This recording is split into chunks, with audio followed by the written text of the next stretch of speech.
Kisah akan berfokus kepada seorang penjudi handal berparas tampan berpenampilan rapi. Dia bernama William Tell. Ini pematuknya. Sebelum menjadi penjudi, dia merupakan seorang tahanan di salah satu penjara polisi yang bernama USDB. Ternyata William ini merupakan seorang polisi yang pernah melakukan kesalahan ketika dia sedang bertugas dan berakhir dengan tinggal di penjara polisi selama 10 tahun untuk menebus kesalahannya. I like the routine. I like the regimen. Meski William di penjara, ternyata dia sangat menyukai semua aturan, bahkan setiap rutinitas yang dia lakukan di penjara tersebut sangat dia sukai. Seperti bab rutin yang dia lakukan tiap pagi menggosok gigi dengan sikat gigi yang sama, dan hal tersebut akan diulangi selama masa tahanannya. Dan inilah The Card Counter. Ketika berada di penjara, William banyak menghabiskan waktunya dengan mengasah kemampuan dalam menghitung kartu agar ketika suatu saat nanti dia bebas dari penjara, dia bisa menjadi penjudi untuk mencukupi kebutuhan hidupnya. I found that I liked reading books. I'd never read a book before. Namun bukan rasa bosan yang didapatkan, melainkan sebuah sensasi yang bisa membuat hatinya bisa lebih tenang dan bahagia. Singkat cerita, William yang sudah terbebas dari penjara terlihat sedang bermain poker di salah satu meja sebuah kasino, dan tanpa perlawanan berarti dia pun berhasil meraup ratusan dolar dan memutuskan untuk berhenti setelah mendapatkan uang yang lebih dari cukup untuk biaya hidupnya selama beberapa hari. That's $750. Thank you. Have a good day. You too. William pun pergi ke sebuah hotel untuk beristirahat, namun ada kebiasaan aneh yang dilakukannya, yaitu selalu membungkus semua perabotan kamar dengan kain berwarna putih. Hal tersebut dia lakukan karena sudah ketergantungan dengan setup penjara yang sempat menjadi tempat tinggalnya, dan sebelum tidur, dia juga selalu menuliskan kesehariannya dalam sebuah buku diari. Malam harinya, dia kembali pergi ke sebuah kasino yang tanpa sengaja malah bertemu dengan seorang wanita cantik bernama Linda. Sebenarnya Linda sangat mengagumi keahlian William dalam bermain kartu. Namun dia juga masih bertanya tentang alasan William selalu memberikan taruhan yang sangat kecil, padahal dia merupakan seorang ahli yang tak pernah terkalahkan. It's about how much you win and how you win it. I stick to modest goals. Linda pun menawarkan sebuah suntikan modal agar Will dapat bermain di meja yang lebih besar, akan tetapi William selalu menolak yang ditawarkan oleh Linda karena ternyata tujuan William bermain poker hanya untuk menghabiskan waktu semata. Mendengar hal tersebut, Linda lantas mengajak William untuk bermain kartu bersamanya, hingga akhirnya William pun menerima ajakan dari Linda, dan tanpa mendapatkan kesulitan, William berhasil mengalahkan wanita itu dengan cukup telak.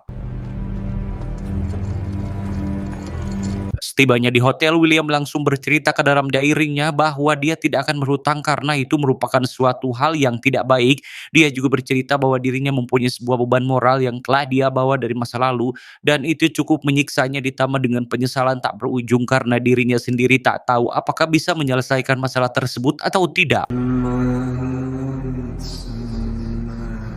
Singkat cerita, beberapa jam kemudian setelah dia bangun dari tidurnya yang cuma sebentar dan tidak bisa tidur lagi, William memutuskan untuk pergi lagi ke kasino yang secara kebetulan di sana sedang mengadakan sebuah seminar tentang aplikasi penegak hukum yang dibawakan oleh ex-mayor bernama John Gordon. Karena merasa bosan dengan penjelasan Gordon, William pun memutuskan untuk keluar dari sana. Namun ketika beberapa langkah dia dari kursinya, William langsung dicegat oleh seorang anak bernama Kirik pakai C. Dia bertanya kepada William tentang ingatannya terhadap Gordon, dan dia juga memberikan kartu teleponnya jika suatu saat William membutuhkannya, dia bisa menghubungi Kiri kapan saja. Lalu setelah menerima kartu tersebut, dia pun pulang dan kembali melanjutkan istirahatnya.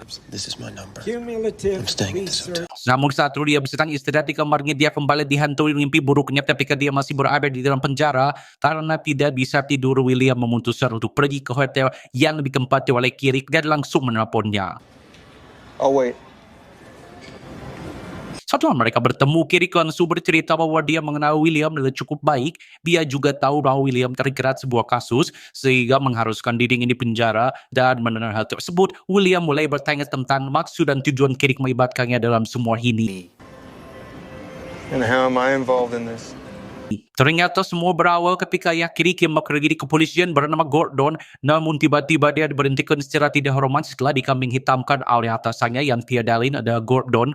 Dan pasca pemecatan itu, ayahnya sering mabuk-mabukan dan mulai menghajar anak dan istrinya. Karena merasa frustasi, ibu Kirik pun meninggalkan ayah dan dirinya, sehingga membuat Kirik menjadi objek untuk dihajar oleh sang ayah.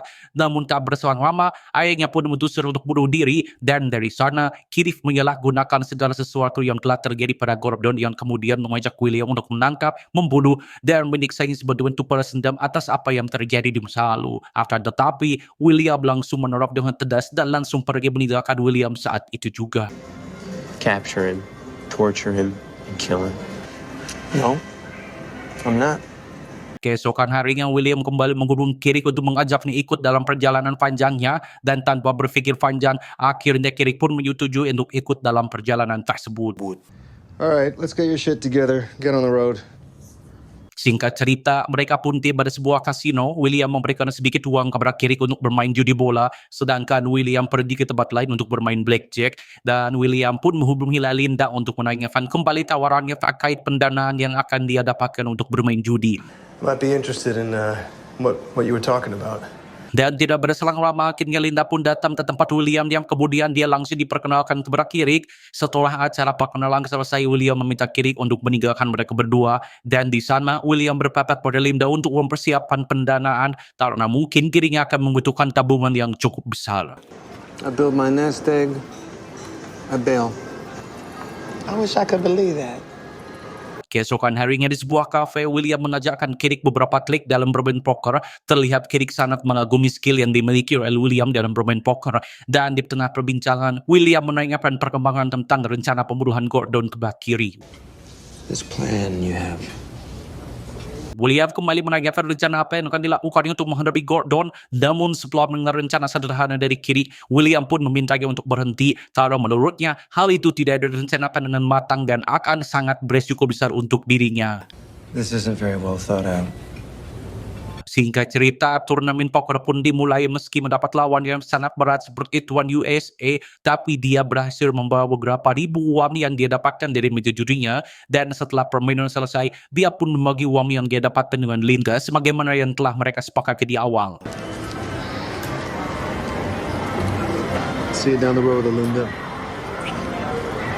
Setelah turnamen selesai, William bergegas menuju penginapannya dan langsung menulis kisahnya ketika dulu masih bersama Gordon, dan barulah diketahui bahwa ternyata William merupakan seorang polisi yang bertugas untuk menyiksa para kriminal bersama seorang mayor bernama Gordon. Kemudian, atas kasus tersebut, semua orang yang terdapat dalam foto langsung dipenjara, sedangkan Gordon sendiri dibebaskan karena tidak adanya bukti bahwa dia juga merupakan salah satu dari kelompok penyiksa tahanan tersebut. I heard he was working in Cairo. Siangnya, William mengajak Kirik untuk singgah ke sebuah penjara militer atau bisa dikatakan merupakan tempat tinggalnya selama 10 tahun lebih. Namun ketika hendak masuk ke dalam, Kirik menolak untuk ikut karena takut William akan memenjarakannya. Shit, man. I mean, you walk in there and those doors close behind you. That's fucking it. Selesai dari penjara, Kirik memperlihatkan sebuah aplikasi bernama Bubble Art kepada William yang tentunya mungkin akan membuat William terkagum-kagum karena aplikasi tersebut dapat memperlihatkan lokasi rumah Gordon berikut dengan gambarnya. Still got him on the brain. Singkat cerita, beberapa hari kemudian William kembali mengikuti turnamen di sebuah kota yang berbeda. Dia memulainya dari babak penyisihan dengan peserta yang sangat banyak, namun dia tidak pernah menemukan hambatan yang berarti di sana. Setelah selesai bertanding, Linda memberitahu William kalau dia mendapat tawaran sponsor dengan nilai yang cukup besar, dan William cukup memakai kaos sponsor tersebut ketika sedang bermain poker. Namun William menolak karena tujuannya menurut Linda hanya untuk bermain poker, bukan yang lain. Dia juga mengatakan bahwa tujuan dia sebenarnya adalah untuk mengumpulkan uang demi membantu Kirik melunasi hutang finansialnya. Mendengar hal tersebut, Linda hanya bisa mendukung keputusan William yang sangat mulia tersebut. This kid, Kirk, he needs help. Permainan kembali dilanjutkan dengan kemenangan William yang tidak dapat dihindarkan lagi, dan setelah selesai dia menghampiri Kirik untuk sedikit berbincang dengannya. Kirik mengatakan bahwa dia mulai bosan dengan kehidupan William yang sangat monoton dan terus mengulang keseharian yang sama setiap harinya. Mendengar hal tersebut, William cukup dibuat marah hingga langsung mengajak Kirik ke hotelnya, dan dengan perasaan takut yang disertai was-was, Kirik pun terpaksa mengikuti William untuk singgah di hotelnya. I want to show you something. You have a moment? Sesampainya di sana, William langsung memberikan uang sebesar $150.000 dan mengabsen seluruh hutang berikut dengan kebutuhan Kirik untuk biaya hidupnya.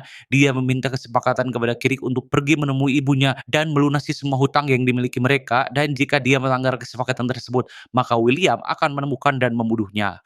Yeah, we have a deal. Keesokan harinya William mendatangi Linda dan mengungkapkan perasaan yang sudah lama dia pendam sekaligus mendapati janjinya kepada Kirik. Tak lama kemudian Kirik mengirimkan sebuah video dirinya sedang menelepon dengan sang ibu dan dalam beberapa hari ke depan dia akan pergi menemui ibunya. She lives outside of Portland. We'll be there in a day or two.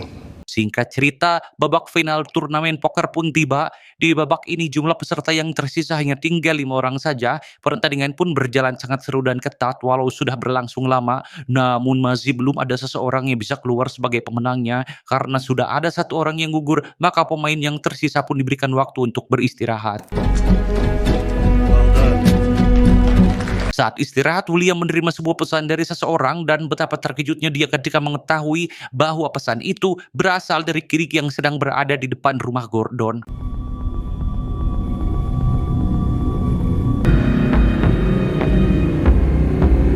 Permainan pun dilanjutkan dan terlihat William menjadi sangat tidak fokus karena terlalu menyingkirkan nasib yang akan menimpa Kirik.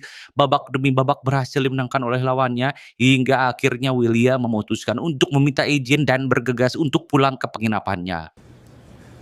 I need a minute.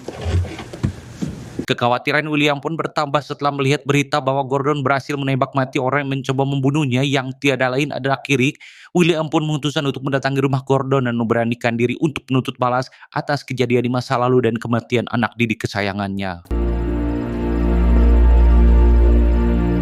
Saat Gordon memasuki rumah, dia sangat terkejut ketika melihat William sedang duduk di kursi rumahnya. Dia kembali mengingatkan Gordon bahwa dirinya merupakan prajurit yang harus mendekam di penjara karena dikambing hitamkan oleh Gordon, dan dia meminta agar Gordon mau bertanggung jawab atas pembunuhan yang dilakukannya terhadap Kirik. We are going to go into the next room. Meski William memegang senjata, dia memutuskan untuk membawa Gordon ke sebuah ruangan karena ingin agar masalah ini diselesaikan dengan cara jantan dan salah satu dari mereka harus mati.